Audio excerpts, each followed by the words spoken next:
Okay, I have to share this book with you because I've had it for a few weeks and I need to talk about it. Let me just start out with a quick elevator pitch. It has 30 blocks, it has 6 quilt layouts, and they're all customizable sizes from like baby quilts all the way up to, the big kahunas.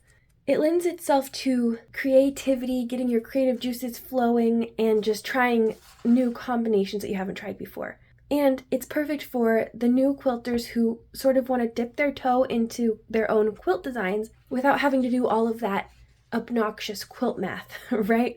So all the math is done for you. You have templates to work through, and you have 30 blocks to mix and match to your heart's content.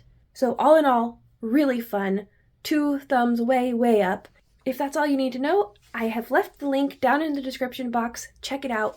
But if you want to know a little bit more about the quilt layouts, the blocks, how the book works, the math tables, and the bonus features, keep watching. There are 6 quilt layouts in this book, but I'm only going to share this one because I don't want to give away the book's secrets. It's really worth seeing for yourself. I just wanted to do a quick overview of all of the information and how well it is packaged here. So this is the patches layout. It's probably the most simple layout in the book. And then it gives you several different little samples here to see what it would look like in different sizes. And this is really helpful in some of the other quilt layouts because they might not be as easy to visualize as this one is. Then you come down here and it'll tell you the finished size, width, and height of the different sizes here, from baby all the way down to king, and it highlights the different block requirements. So there's a lot of very helpful information on each of the quilt layout pages.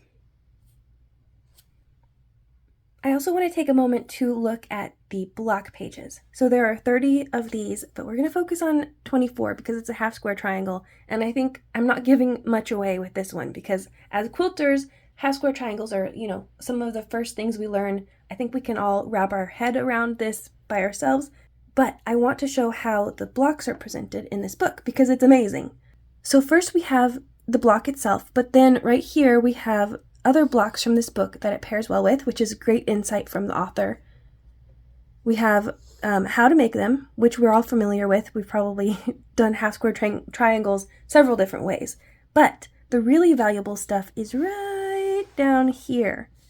So if you have a hard time visualizing how these blocks will go together, there's a sample center here, and then how they will look when they're put on corners and rows, which is invaluable because you might not be able to picture this right away, especially like this one is not sort of an obvious pattern, this middle one.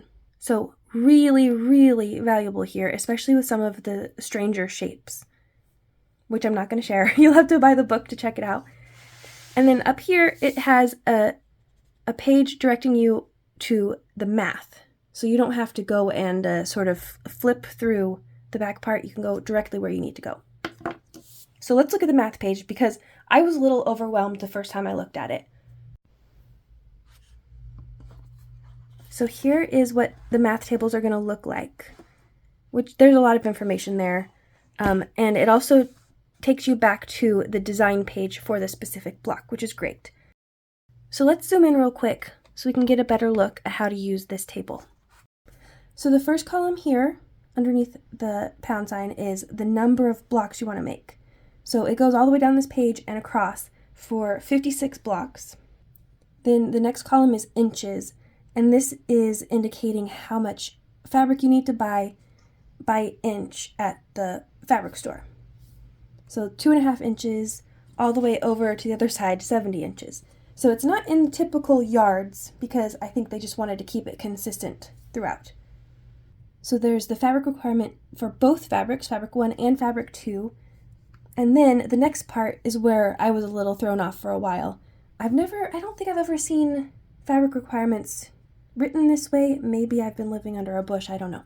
So for one block, it's telling you that you need one width of fabric strip that's 2.5 inches wide, one of those, and then you subcut 2.5 by 2.5 for 8. Okay, so I'm doing a little bit of mental gymnastics. I'm saying 1 2.5 by width of fabric piece, 8 2.5 by 2.5 inch squares. So that's the simplest one. Let's go down a little bit, down here. So let's do 17. So you want to make 17 blocks. You're going to need 22.5 inches of fabric. Then you're going to make 8 2.5 by width of fabric strips that are cut into 16 2.5 inch squares, plus 1 width of fabric strip 2.5 inches wide, and make 8 2.5 inch squares. So hopefully that made more sense to you than when I was originally looking through this, because I was like a little bit flabbergasted. Okay, let's flip to the back here. We're going to skip all of the pre-made quilt designs and stop here in the appendix.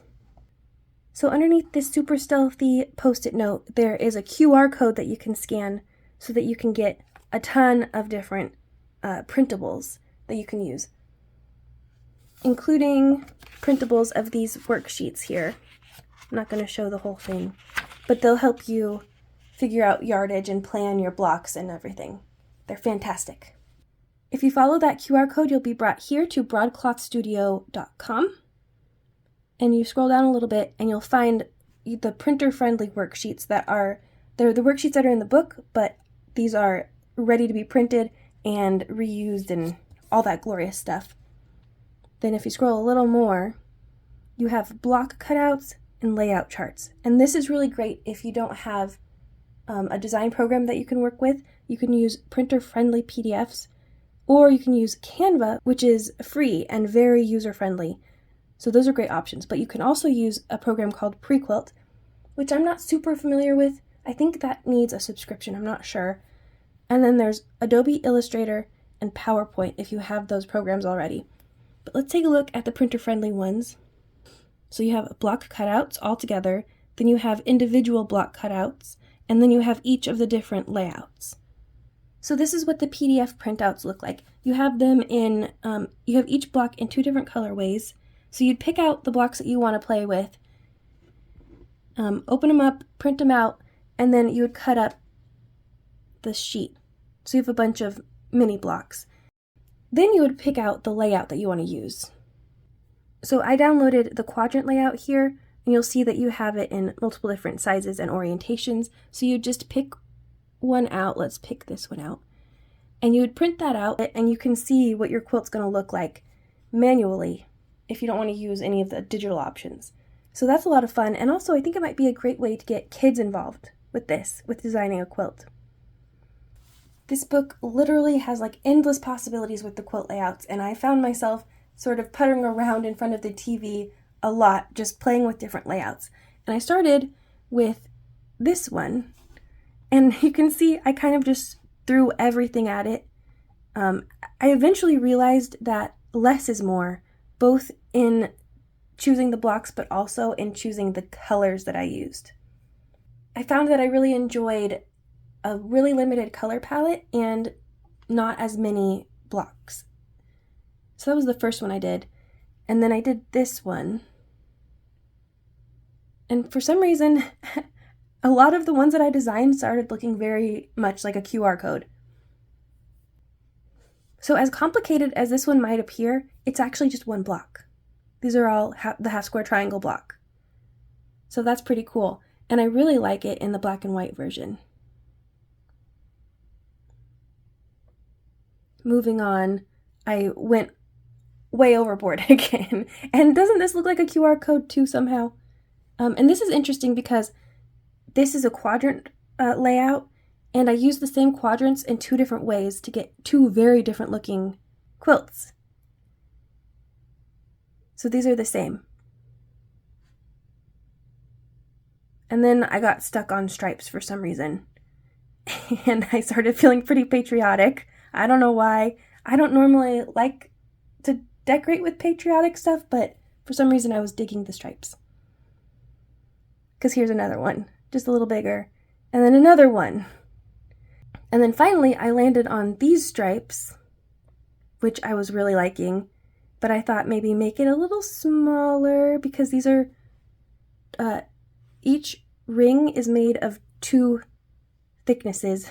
Does that make sense? 2 layers of blocks. So it may look like there's just 4 rows, but there's actually more.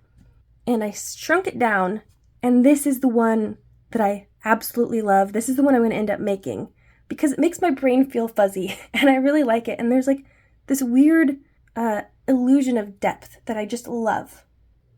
So needless to say, I 100% recommend this book, both for beginners and more advanced quilters, because it's just like a fun, creative outlet to just mix and match these blocks and come up with something that's completely unique to you. A lot of fun. And like I said before, the link is in my description box because I think you're going to love it. I really do. So check it out. And then if you're on Instagram, let me know. Tag me because I want to see what you make. If you enjoyed this video, don't forget to like, comment, and subscribe, and I'll see you again soon.